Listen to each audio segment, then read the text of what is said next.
yung dinadala niyo eh. Ano, papayaan niyo na lang ito basta-basta? Huwag niyong basta... Huwag niyong sayangin yung pinag-iarapan niyo ng training.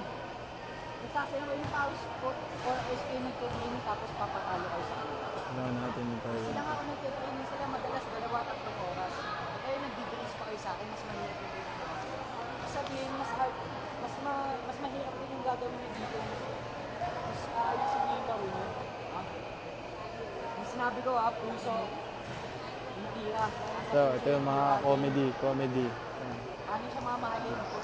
Yan sila, mga comedy. Pag hinahal niyo lang siya tapos hindi siya pinoteksyonan, hindi dyan. mananalo. Hindi kayo aabot din kung ano yung gusto niyo makamit ngayon. Kung ano yung gusto niyo makuha ngayon. Hindi gusto niyo manalo. Hindi tayo mananalo basta lang. Hindi tayo basta mananalo. Hindi ginagawa natin step by step. Hindi, kinocompile ko nga na. Ha? Tatandaan niyo step by step hindi madali. Pag simulang pinasok kayo dito sa court, gawin niyo lahat kung ano yung magagawa niyo sa team.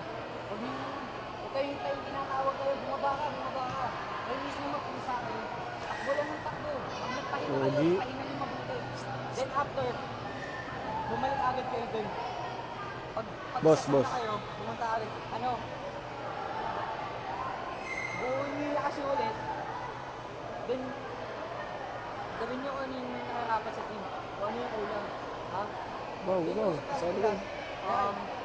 Malapit yung sinabi niya, mga banat ni Jose. Hindi ko ba? Sige lang, huwag ka makulit. Ulit-ulitin niya, malapit yung banat ni Jose, pang nakamotivate.